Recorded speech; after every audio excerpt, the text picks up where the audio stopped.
میرے لیے سب سے بڑی مصیبت یہ ہو گئی کہ لوگوں کو میری کرامات کا پتہ چل گیا، لوگ مجھے جاننے لگے، اب لوگ یہ چاہتے ہیں کہ میرے اور میرے رب کے درمیان رکاوٹ بن جائے، لہذا مجھے میرے رب سے جدا کرنا چاہتے ہیں۔ میں نہیں چاہتا ایک لمحہ بھی میں اپنے رب سے، اپنے مالک سے، اپنے خالق سے غافل رہوں۔ صلوات پڑھیں محمد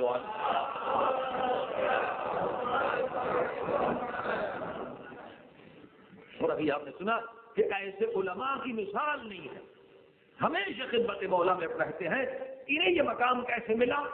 جو گزشتہ مجالس کو آپ نے سنا 19، 21، 23 تک جو بحث رہی کہ خود کو خدا کے حضور میں سمجھو، یہی چیز جو ہم سن رہے ہیں مگر عمل نہیں کر رہے، پڑھ رہے ہیں مگر عمل نہیں کر رہے۔ انہیں عمل کرنے کی وجہ سے یہ مقام ملا کہ ایک لمحے کے لیے بھی خود کو غافل نہیں سمجھتے تھے، ہر وقت ہر جگہ پر یہی تصور تھا کہ خدا مجھے دیکھ رہا ہے۔ حضرت آیت اللہ العظمیٰ مقدس ارض ویلی کے لیے لکھتے ہیں کہ کہتے 40 سال، آخری زندگی کے 40 سال انہوں نے گناہ تو چھوڑیے کوئی کام مکروہ بھی نہیں کیا، مکروہ بھی چھوڑیے کوئی کام مباح یعنی جو جائز ہے کام مباح بھی نہیں کیا۔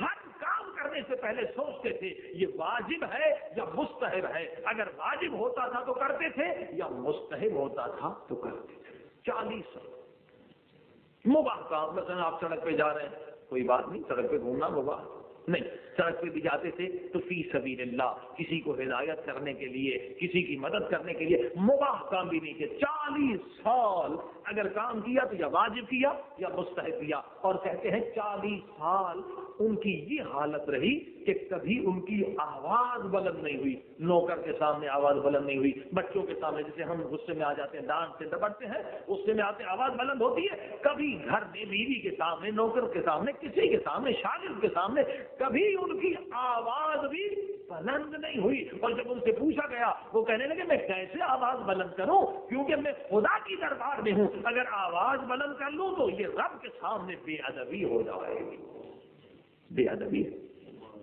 مقام جس سے بھی ملا ہے حضور سے ملا، حضور، خدا کے حضور میں خود کو سمجھنا سب سے بڑی عبادت یہی ہے کہ 24 گھنٹہ ہر وقت انسان جہاں بھی ہو خود کو خدا کے حضور میں سمجھے۔ غفلت کی وجہ سے انسان کافروں جیسے گناہوں میں مبتلا ہو جاتا ہے، بدترین گناہوں میں مبتلا ہو جاتا ہے۔ لہذا حضرت مقدس ارض ویلی کے لیے کہتے آخری، یہ بھی چھوڑیے بلکہ اس سے بھی عجیب واقعہ، حضرت مقدس ارض ویلی کے لکھتے ہیں کہ آخری زندگی 40 سال کبھی یہ پاؤں سیدھے کر کے نہ سوئے، گناہ نہیں، مستحب ہے نہیں، کیوں؟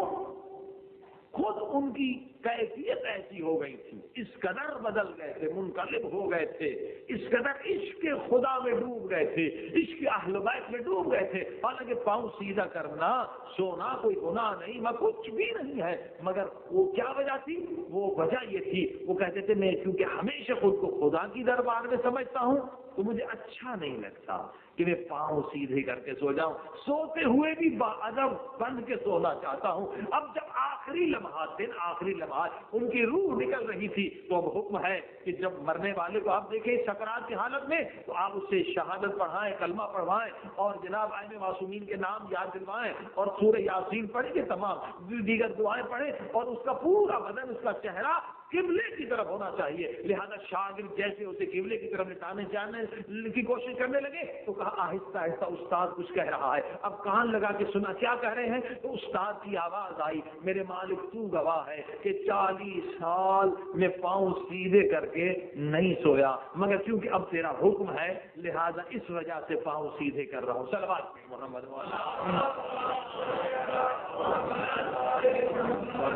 اگر حضور کی حالت پیدا ہو جائے کہ انسان ہمیشہ خود کو خدا کے حضور میں سمجھے، اہل بیت کے حضور میں سمجھے، میں نے عرض کیا گناہ دور کی بات ہے، انسان فعل مکروہ بھی نہیں کر سکتا۔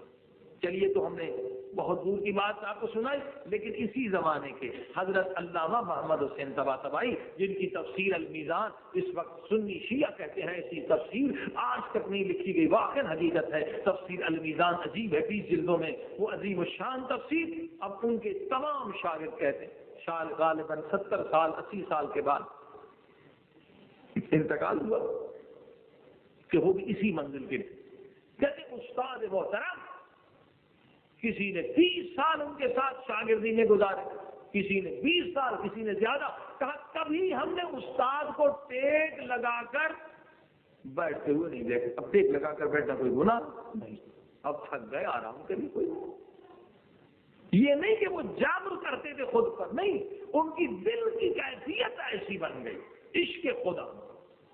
کہا جب بھی ہم نے دیکھا کہ استاد ایسے بیٹھے ہوئے ہیں گویا کسی کے سامنے، کسی کے حضور میں، کسی کی بارگاہ میں، کسی کی دربار میں انتہائی کا ادب بیٹھے، اور یہی وہ حضور ہے۔ یعنی حضور اگر مل جائے کسی کو تو حضور، خدا کے حضور میں، خدا کے حضور میں بیٹھنے میں جو لذت ہے وہ ٹیک لگا کر بیٹھنے سے 1000 مرتبہ زیادہ ہے۔ صلوات پڑھی محمد۔ ہم اس منزل کے نہیں، ہم تو صرف زبانی بات کر رہے ہیں، لیکن جو اس مقام پر پہنچ چکے ہیں کہ حضور میں کس قدر لذت ہے، اہل بیت کے حضور میں بیٹھنا کس قدر لذیذ ہے، گھنٹوں گزر جائیں انسان کو پتہ نہ چلے۔ عزیزان گرامی، یہ وہ لوگ جانتے ہیں جو اس وادی میں قدم رکھ چکے ہیں، ہم کیا جانیں، ہم تو صرف باتیں سن رہے ہیں۔ حلوہ حلوہ کہنے سے کوئی منہ شیرین نہیں ہوتا جب تک کہ حلوہ کھایا نہ جائے۔ صلوات پڑھی محمد والے۔ ہم تو صرف ان کی باتیں بزرگوں کی کر رہے ہیں، وہ لوگ جانتے ہیں کہ خدا کا حضور کیا ہے، کس قدر لذیذ ہے، امام زمانہ کا حضور کس قدر لذیذ ہے، اہل بیت کا کس قدر حضور لذیذ ہے۔ آپ کو ایک حدیث سنا دوں تاکہ آپ کو پتا چلے کہ حضور کی لذت کیا ہے۔ رسول خدا سرکار حضرت محمد مصطفیٰ صلی اللہ علیہ وآلہ وسلم ارواحنا لہ الفداء، ارواحنا لہ الفداء، یہ فرماتے ہیں، اللہ اکبر، کیا نورانی حدیث ہے۔ فرماتے جنت میں جو سب سے بلند ترین درجہ ہوگا نا، اس میں کچھ ایسے بھی اللہ کے نیک بندے ہوں گے کہ حوریں شکایت کریں گی، پروردگار تو نے اس بندے کے لیے ہمیں خلق کیا ہے، مگر یہ جب سے جنت میں آیا ہے اس نے ایک نگاہ اٹھا کر مجھے نہیں دیکھا، یہ کیسا بندہ۔ اسی طرح سے دیگر جو بھی جنت کی چیزیں ہیں، جو نعمتیں ہیں، جو لذتیں ہیں، وہ سب شکایت، کیونکہ جنت کی ہر چیز بولے گی۔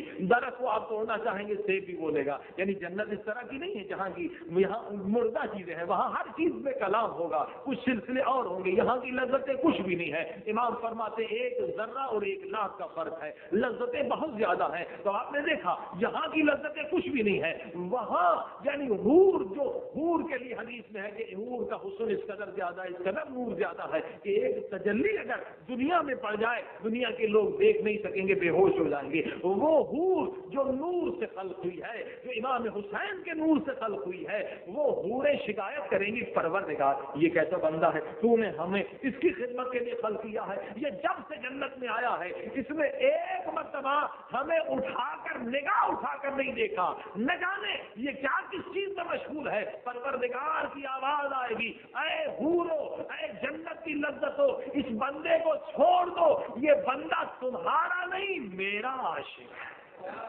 یہ تمہارا، اس نے کوئی وحدت جنت کی لالچ میں تھوڑی کی تھی، یہ میرا عاشق ہے، اس کا مقام بلند ہے۔ اب آپ نے دیکھا یہ ہے حضور، یعنی حضور پروردگار حور کی لذت سے بھی بلند ہے۔ صلوات پڑھیے محمد والے۔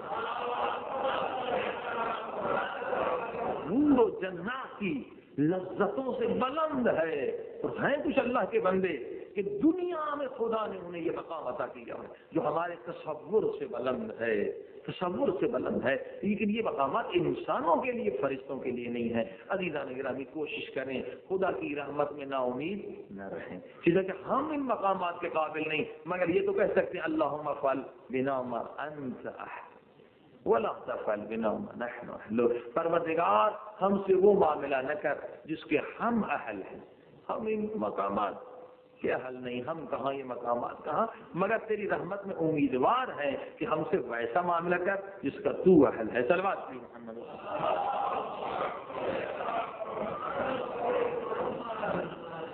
مرضی کا سلام. آئیے مل کر دعا کریں کہ خدا اس مہینے میں کم سے کم ہمارے سارے گناہوں کو بخش دے. اور اس کے بعد یہ دریا ہے، سمندر ہے، پروردگار کی عطا میں کوئی کمی نہیں ہے. یہ جو بلند نورانی مقامات ہیں، یقین کے پروردگار اس سمندر سے اگر ایک قطرہ بھی ہمیں تو عطا کر دے تو وہ ہمارے لیے سمندر کی طرح ہے. اللہم صلی علی محمد وآل محمد. اللہم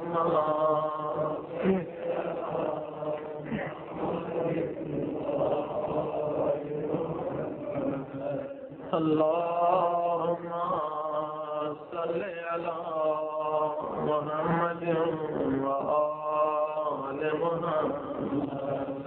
اللہم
اس لہجے کا واسطہ دے کر آج خدا سے دعا قبول کرا رہے. پروردگار تجھے واسطہ اس لمحے کا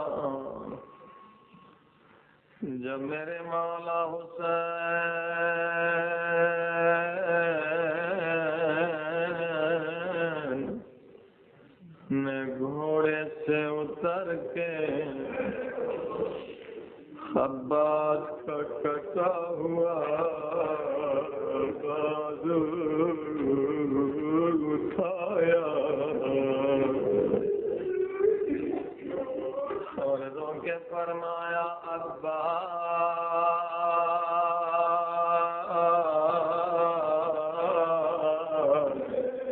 میری کمر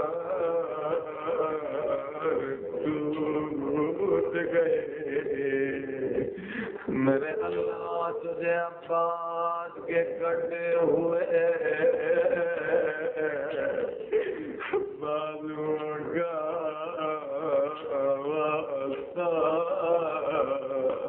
یہ ہمارے گنہگار ہاتھ جو دعا کے لیے اٹھتے ہیں انہیں خالی نہ لوٹا. سب مل کے کہیے یا اللہ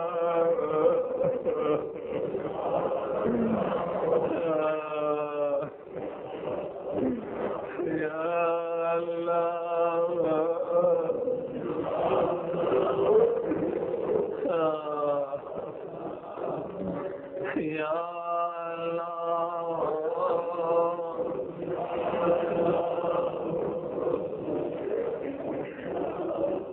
یا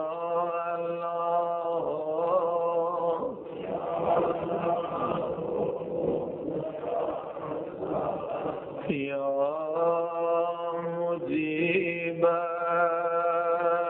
دعوت المضطرین یا کاشف کرب المکروب الموجودين سب مل کے کہیے یا غیاث المستغیثین یا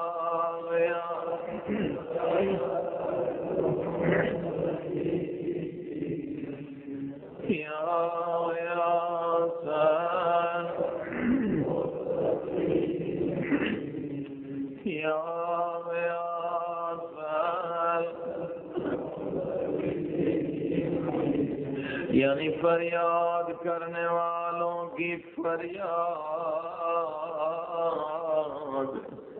سننے والے میرے اللہ خیادارو جب عباس کا علم کبھی دائیں جھکا کبھی بائیں زینب کی آواز آئی حسین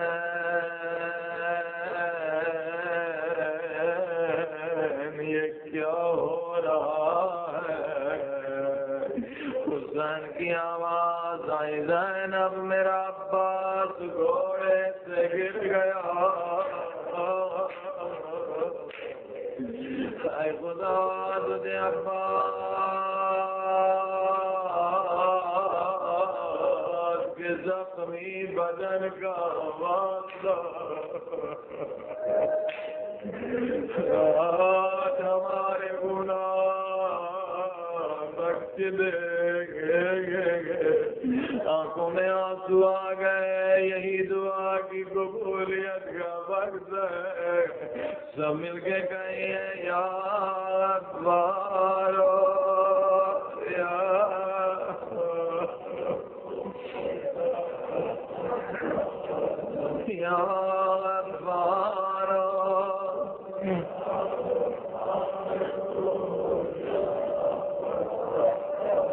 یا غفار یا غفار یا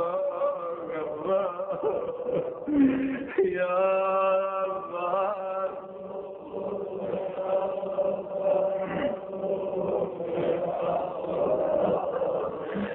عزیزو سننا چاہیں گے وہ کس قدر غفار ہے غفار یعنی بخشنے والا سنیے گناہگار نے توبہ کی جیسے ہم شبۂ قدر توبہ کر چکے ہیں مگر اس گناہگار نے پھر جا کے گناہ کیے توبہ کو توڑ دیا یا اللہ ہم نے جو ان شبوں میں توبہ کی ہے خدا میں توبہ پر قائم رہنے کی توفیق دے اس گناہگار نے پھر توبہ کی پھر توبہ توڑ دی ہاں پھر توبہ کی پھر توبہ توڑ دی 10-12 مرتبہ توبہ کر چکا ایک کوئی گناہ کو یاد کر کے رو چکا مگر شیطان نے پھر اسے گناہ کی غلاظت ایسے کر کے دکھائی کہ دھوکے میں آ گیا گناہ میں مبتلا ہو گیا یہ 10-12 مرتبہ توبہ کو توڑنے والا اب بوڑھا ہو گیا اب اذان کام کرنا چھوڑ دیا گناہ کرنے کی طاقت نہ رہی اب موت بھی قریب ہے قبر بھی قریب ہے اب یہ چاہتا تھا کہ پھر توبہ کروں ان گناہوں کو قبر میں ساتھ نہ لے جاؤں مگر اسے شرم آتی تھی کس منہ سے توبہ کروں میرے خدا نے مجھے بخش دیا میرے خدا نے مجھے اپنی عبادتوں کی لذتوں سے آشنا کیا، یعنی بخش دیا، مگر پھر میں نے جا کے گناہ کیے۔ اس لیے یہ کیا کرتا تھا، سجدے میں سر رکھ دیتا تھا، ہزاروں کا سار روتا رہتا تھا، مگر زبان سے یہ نہیں کہتا تھا اے خدا دوبارہ مجھے بخش دے۔ اسے شرم آتی تھی میں کیسے پھر خدا سے توبہ طلب کروں، مگر رو کے کہتا تھا کاش مجھے موت آ جاتی، میں توبہ کو نہ چھوڑتا۔ ہر نماز کے بعد آدھا گھنٹہ کبھی 1 گھنٹہ سجدے میں جا کے بس روتا تھا۔ یزید و یہ رونا بڑی نعمت ہے۔ کسی نے خوب کہا چشم گریان، چشم فیض خدا، یعنی رونے والی آنکھ اللہ کے فیض کا چشمہ ہے۔ جنہیں رونا نہیں آتا وہ دعا کرے اے خدا وہ آنکھ دے، جو گناہوں پہ روتی رہے، پروردگار وہ آنکھیں دے جو حسین کے غم میں روتی رہے۔ ہاں یہ آنکھ نہیں یہ جنت کا دروازہ ہے، یہ آنسو نہیں یہ آب کوثر ہے، یا اللہ۔ بس یہ روتا رہتا تھا ہر نماز کے بعد سجدے میں، اور سجدے میں رونا کیا فضیلت ہے، کیا عظمت ہے۔ دیکھیے اب خدا اس سے کیا معاملہ کرتا ہے۔ اس رونے والے نے ایک رات کو خواب میں فرشتے کو دیکھا، فرشتے نے کہا خدا نے مجھے تیرے لیے پیغام دے کے بھیجا ہے، گنہگار تیری عظمت،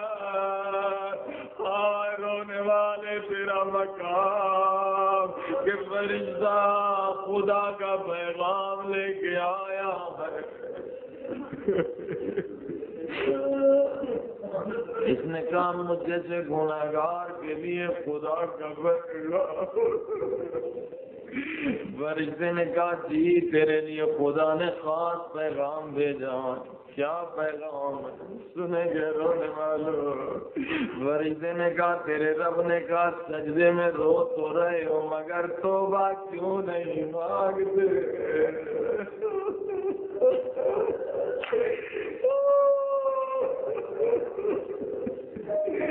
کس قدر خدا کو گنہگار کے توبہ کا انتظار ہے، کس قدر شدت سے وہ چاہتا میرے بندے توبہ کر لے۔ میرے بندے ہر روز بہت روتے ہو، وہ بھی سجدے میں جو سب سے زیادہ میرے نزدیک تجھے لے آتا ہے، مگر بتا توبہ کیوں نہیں کرتے؟ اس نے رو کر کہا مجھے شرم آتی ہے، میں نے کئی مرتبہ توبہ کر کے توبہ کو توڑ دیا۔ سنیے جواب پروردگار کا، فرشتے نے کہا تیرے رب نے کہا اگر 100 بار بھی توبہ توڑی ہے تو آ جا، اگر 1000 بار بھی توبہ توڑی ہے آ جا، میں نے توبہ کا دروازہ تیرے لیے بند کب کیا ہے؟ سب مل کے کہیے یا غفار،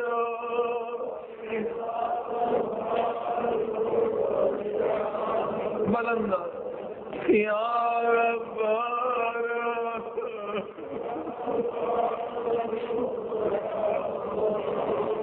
یا غفار،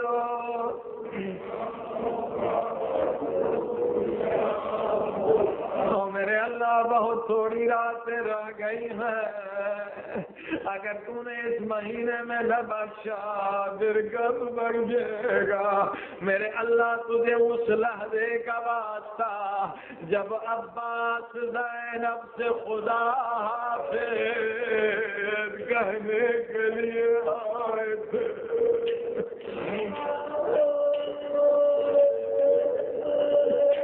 کس قدر درد بھرا منظر تھا۔ عباس نے کہا خدا حافظ، اے دختر زہرا میرا آخری سلام۔ زینب نے فرمایا عباس میں تجھے روکتی نہیں مگر میری ایک بات سنتا جا، میں کوفے میں تھی، بابا علی کی حکومت تھی، بابا ایک دن مسجد سے آئے مگر دارو قطار رو رہے تھے، کبھی میرے ہاتھ چوم کے روتے تھے، کبھی میرے بالوں چوم کے روتے تھے، کبھی میرے سر کے بوسے لے کے روتے۔ میں نے کہا بابا رونے کا سبب دو، بابا بہت رو رہے۔ بابا نے کہا زینب ایک منظر دیکھ رہا ہوں، مستقبل کو دیکھ رہا ہوں، زینب یہی کوفہ ہوگا اور تیرے ہاتھوں میں رسیاں پہنائی جائیں گی، یہی کوفہ ہوگا، تیرے سر سے چادر اتاری جائے گی۔ جناب زینب فرماتی ہیں عباس میں نے بابا سے کہا بابا آپ جو کہتے ہیں حق ہے سچ، مگر بابا میرا فقط ایک سوال،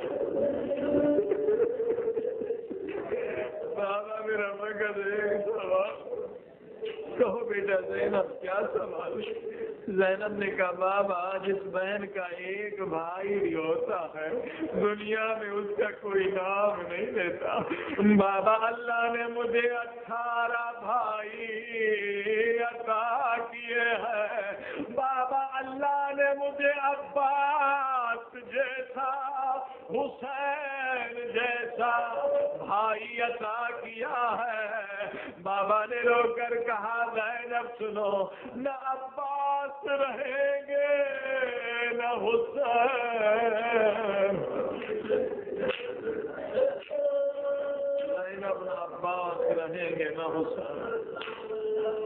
اب زینب نے کیا فرمایا؟ عباس سے خدا حافظ کس طرح سے کہا؟ فرمایا خدا حافظ عباس، میں سمجھ گئی ہوں میرے رسیاں پہننے کا وقت قریب آ گیا، میرے چادر کے چھیننے کا وقت قریب آ گیا۔ حضرت کو تجھے زینب و عباس کا واسطہ میرے اللہ جس مجلس سے کوئی خالی نہ جا، ہم سب کے گناہ بخش دے میرے اللہ، سب مل کے کہیے یا غفار یا غفار یا غفار یا غفار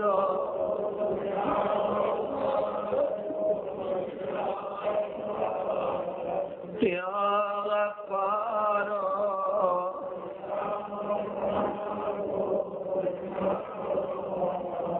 یا غفار۔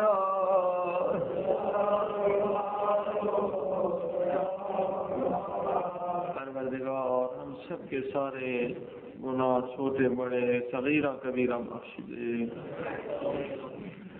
اے اللہ ہمارے والدین کے گناہ بخش دے،